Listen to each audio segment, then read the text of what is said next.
എതിരാളികളെ സുഖിപ്പിച്ച് വീഴ്ത്തുന്നത് പഴയ Indian പരിശീലകനും S C ഗോവയുടെ നിലവിലെ പരിശീലകനുമായിട്ടുള്ള മനോലോ മാർക്കസിന്റെ ഒരു പതിവാണ്. അയാൾ എതിരാളികളെ എപ്പോഴെല്ലാം പുകഴ്ത്തുന്നോ തൊട്ടടുത്ത മത്സരങ്ങളിൽ എതിരാളികളെ കശാപ്പ് ചെയ്യുന്ന ഒരു സവിശേഷത കൂടെ മനോലോ മാർക്കസിനുണ്ട്. അനാവശ്യമായിട്ടുള്ള അവകാശവാദങ്ങൾക്കൊന്നും നിൽക്കാതെ കൃത്യമായിട്ട് ഫുട്ബോളിനെ പഠിച്ച് അപഗ്രഥിച്ച് എതിരാളികളെ നേരിടുകയും എതിരാളികളെ റെസ്പെക്ട് ചെയ്യുകയും ചെയ്യുന്ന ഒരു കോച്ചാണ് സ്പാനിഷ് പരിശീലകനായിട്ടുള്ള മനോലോ മാർക്കസ്. അദ്ദേഹം ഹൈദരാബാദ് എഫ് സിയിൽ കൂടിയാണ് ഇന്ത്യൻ സൂപ്പർ ലീഗിൽ അരങ്ങേറിയത്. പിന്നീട് അദ്ദേഹം ഒരുപാട് നേട്ടങ്ങൾ ഇന്ത്യൻ മണ്ണിൽ ഉണ്ടാക്കിയിട്ടുണ്ട്.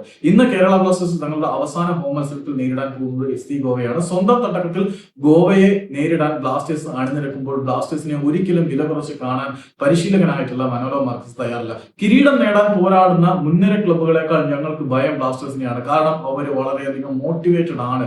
അവർക്ക് പുതിയ പരിശീലകൻ വന്നു. അവരുടെ ചില ഫോറിൻ പ്ലേയേഴ്സ് മടങ്ങിയ ശേഷം പുതിയ ചില ഇൻക്ലൂഷനുകൾ ടീമിൽ നടന്നതിന് ശേഷം ഏറ്റവും ഭയപ്പെടുത്തുന്ന വിനാശകാരികളായിട്ടുള്ള ക്ലബ്ബുകളിൽ ഒന്നായി ബ്ലാസ്റ്റേഴ്സ് മാറി എന്ന് പറയുമ്പോൾ വളരെ കൃത്യമായിട്ടുള്ള റെസ്പെക്ട് അയാൾ കേരള ബ്ലാസ്റ്റേഴ്സിന് എന്ന ക്ലബിന് നൽകുന്നുണ്ട് എന്നുള്ളത് എടുത്തു പറയണം.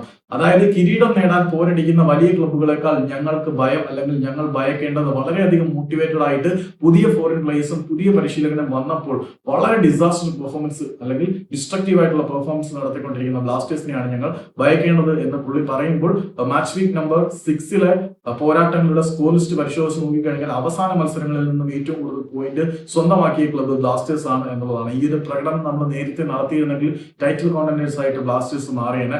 ഏതായാലും പുതിയ ഊർജ്ജത്തിൽ കുതിക്കുന്ന ബ്ലാസ്റ്റേഴ്സിനെ ഭയക്കണം എന്ന് മനോലോ മാർക്കസ് പറയുമ്പോൾ അയാൾ ബ്ലാസ്റ്റേഴ്സിനെ റെസ്പെക്ട് ചെയ്യുന്നുണ്ട് എന്നുള്ളത് ബ്ലാസ്റ്റേഴ്സ് ആരാധകർക്ക് സന്തോഷം പകരും.